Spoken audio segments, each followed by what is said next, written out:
Which crew built this? For all of you out there that say that, oh, we're staging this, you never find a new one, a beautiful one, that's probably it. For me, I got goosebumps. This is outstanding. I haven't had that for a long time, okay?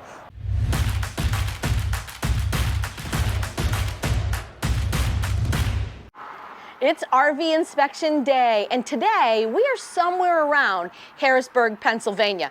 And it's a little brisk this morning, but we're about to inspect this beautiful Montana 3123 RL. Now stick around. We're gonna go through, show you our first glimpse, our lunch recap, and our end of the day recap. Stick around so we can tell you what we found. Let's talk about the stow and go. This is actually a really nice stow and go. What I love is if you can get around the slides, then you're able to access your refrigerator completely. You can even access your pantry.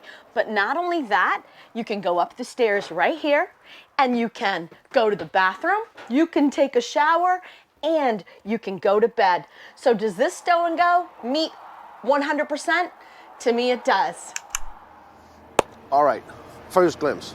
This looks pretty phenomenal. It looks beautiful.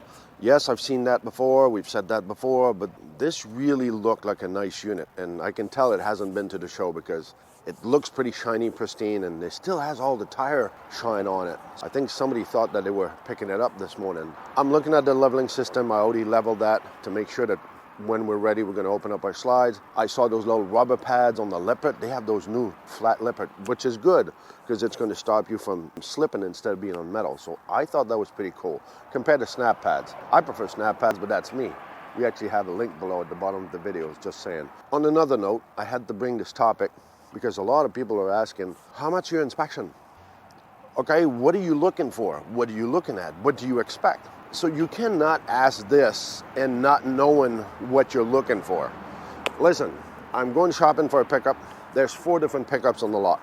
One's 80, one's 60, one's 40, one's 20,000. What's the difference between the 20,000 and the 80,000? Same thing as inspectors. Some people have equipment. Some people come standard. Some people cannot do these kind of items because they keep it at this level. They only have these instruments. They only have the comfort level of this, and the knowledge is absolutely an option. That's why you got to ask the right question. You got to do your due diligence. You got to talk to your people. You got to understand and see where they come from, what's their knowledge, what they're looking at. If you want to go with somebody who doesn't challenge what they're looking at and just kick the tires and be done in half a day, well, there you go. You got your special. If that's the kind of comfort you feel like, well, they're certified. Let me tell you something. There's 4 vehicles that are all certified. One's 20 grand, one's 40, one's 60, one's 80. What's the difference again? Think about that, sink it in. On another note, I'm looking forward for this because it kind of looks pristine, nice, and I'm looking forward to see if we're not gonna find anything special. So far it looks pretty good and I'm excited. Now let's go see what Laurel has inside when we open up those slide out. So this is my first glimpse. I'm so excited. Look how shiny the tires are. I can't believe, I think I found our perfect floor plan. Honey, come in, you've got to see this. Come on in, hurry. I'm so excited. What do you keep looking at the tires for? I know they're shiny, but look at the rest of it. This is like amazing. Look how big it is. This is so cool. Like our grandkids can spend the night and then on a cold, chilly day, we can watch TV, or you can sit over here and we can have popcorn and ice cream at night. Look how bright. I love the cream colors, and honey, I'm already moving in. I mean, look how big this is. I can cook turkey dinner in here. And the fridge is huge. Oh my God, it's so pretty. I love it, don't you? Look at the pantry. There's so many things that we can store in here. I'm so excited. And I even checked out the shower. Honey, it's big. You're gonna be able to fit in this shower. See how tall it is? Oh, this is like perfect. And even our bedroom, wow, it's even a comfy bed. Oh my gosh, I'm so excited. I can't wait to move in. I've already decorated it. Right there on the wall behind you, all our grandkids. And then I'm gonna put everything from Moab to Sedona. Now, let's do the first glimpse as an inspector. Okay, first glimpse. Oh, they did really good shining the tire. Well, look at this. Someone left their gum right there. Well, that's really nice. Oh, I wonder, look at this piece of glass. Makes me wonder, what is broken in here? I'm definitely going to be checking that out. And then I'm looking, well, look at this piece of foam. Looks like someone took this out of their helmet. I don't know where that goes, but we'll have to figure that out. And I just think, well, that's kind of weird that the lip of this slide, nothing's laying flat. More foam over here. Well, this is kind of strange. This is wetness. Why is this wet? I gotta look up at the ceiling. I'm gonna have to check. Why would it be dripping in here? That's kind of strange. I don't know, the appliances look nice. This has been plugged in for over 12 hours and the fridge is warm.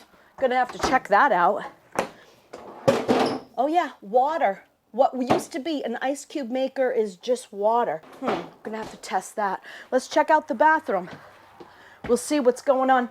Well, I can tell you something. Usually the toilet seats are down and they're sealed. So I'm having to think about possibly you might not want to drain the black tank today because I think somebody may have peed in there.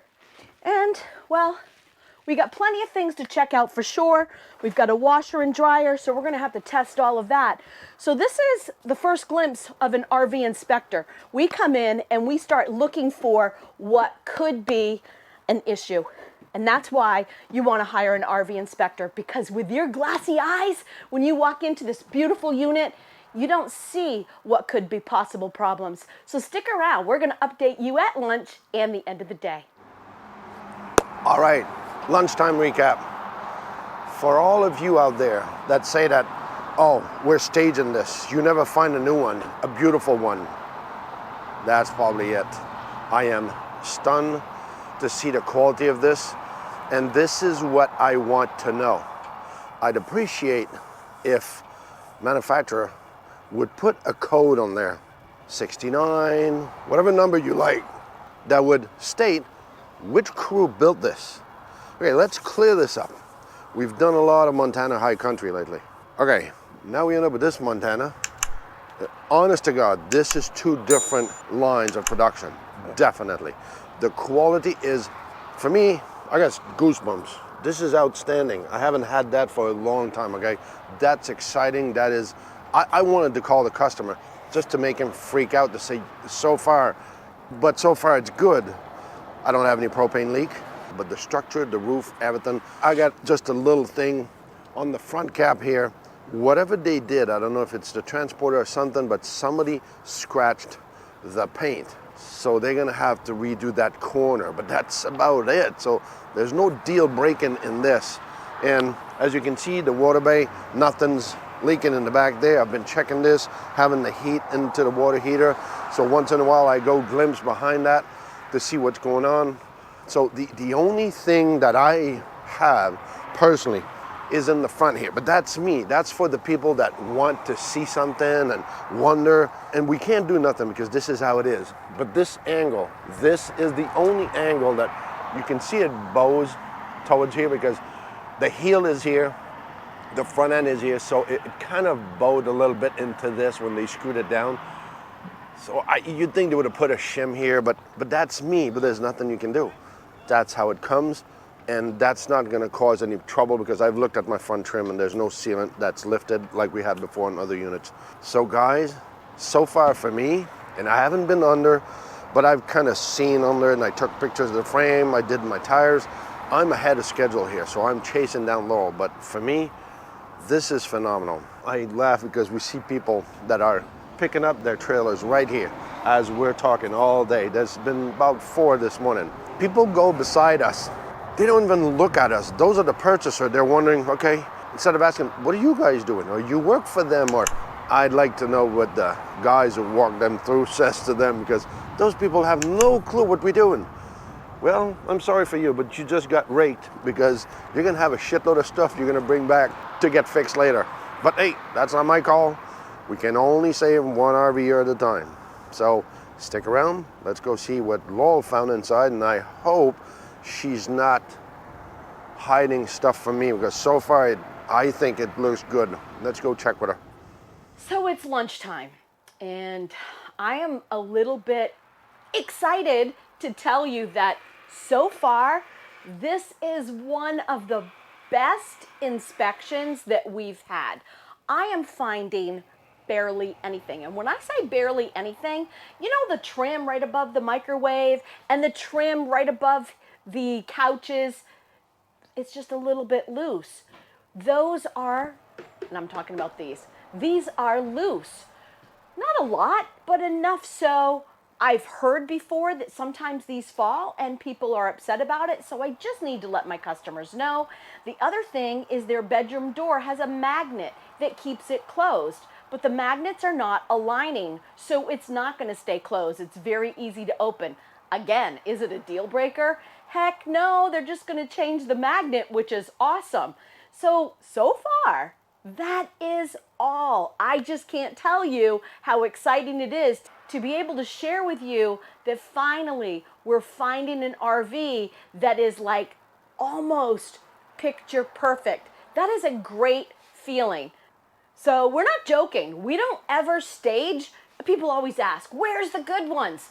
This one is a good one. But the others that we show you, it's your decision on whether you think it's good or not. But we show you exactly what we find.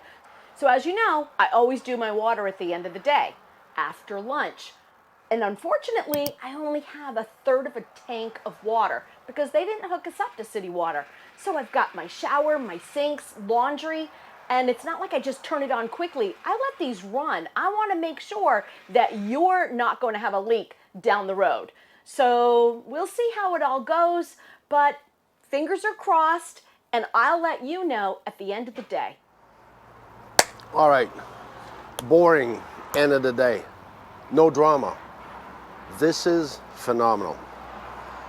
This is probably the most pristine unit I've ever inspected in my mind. Yes, there's little things here and there. There's the scratch in the front. There's a couple of things. But I'd like to have this code. If there was a code, I'd probably drive to Indiana and go tell people who are in charge of this production line and not the high country, this one, because I know it's 2 different crews. And if it's not, well, they were in tune that week. So whatever code QC would have this team number on there, I'd send that to the owner of Keystone, Montana line and say, listen, this guy needs a raise. I've gotten nothing. Hot skin, propane, everything is perfect except a couple of sealant stuff. See, it's just a detail, but look at this. Here's a trim. I always tell you, take a look at your trim, that's your floor. This is stupid. It's the end of the trim. Somebody took the time to do the end of the trim. Let's go inside. Same thing here. See, they glued this. They did the trim right here. It's every little detail. Anal, like I would want to have it done. George's going to be happy to have this one, and this one I wouldn't be embarrassed to put the VIN number, because whenever this is going to be for sale, if it's continued to be maintained, this is going to be an awesome rig. I'm excited. This feels good. We went through this pretty meticulously, so let's go check what Laurel has inside. Woohoo! We're doing the happy dance today. If there's ever been one that's close to picture perfect, this is the one. We're pretty darn excited. So as you know, after lunch, I start with my water. Good thing I did, because I'm telling you, there's something going on with the shower doors. They're not aligned, they're missing knobs inside and on the outside. So once you're in the shower, you can't even open the door. So something's definitely going on with that shower door. And of course, once I start the water, it leaked. It leaked quite a bit, but I already knew, I could see that it was missing sealant, but I still have to prove it and show that it is definitely leaking on both sides of the shower. Then I went to the lavatory. That's supposed to hold water. You know, you're washing your face, you're shaving, you want to make sure the sink holds water. And it doesn't hold water. But not only that, the little plunger, you're supposed to be able to push on it and then it'll pop back up. So when someone put this together, they didn't put that little plunger in properly, so it's lopsided, which means that when I push on it for the plunger to pop back up, it doesn't. No leaks with the toilet and no leaks with the washer and dryer, but the dryer does not heat. So I've tried it on low, I've tried it on hot. I had a damp towel from my water leaks in the bathroom, and I let that go for about 1.5 hours and it never gets warm. So definitely need to fix that. And these are just some of the prime examples of why you wouldn't leave right away. When are you leaving again? When you get there, you may never notice these things, but you need to bring it back. Somebody didn't properly install it. I also had a couple of darkening shades for the windows that do not retract back up. For instance, this one right over here, it pulls down, but it does not retract back up. The one in the bedroom just keeps falling, so it's really loose on the roller. But like we said, this is almost picture perfect. But again, this is why you spend money and invest in an RV inspector. Isn't that better than taking time off work, bringing the RV back here? How far away do you live from the RV dealership? Taking your precious sweet time to sit in the dealership or lose your RV for several weeks, several months. And even if you're retired, it's still precious time out of your day, and you used your vehicle, your gas, your diesel to actually drive it here. Doesn't that account for something? So investing in an RV inspector, it is an investment that saves you in the long run. So again, Pierre and I are really excited to call our customers today to tell them the few little things that need to be fixed before they pick up their unit. So they're not going to be sitting in the lobby for hours on end. So remember, and do never forget, Not all about the destination, it's all about the journey. If you enjoy our videos, we would love it if you would hit subscribe, give us a thumbs up, share it with your RVing friends, and don't forget to hit that notification bell so you'll be notified when our next video comes out. Have a great day.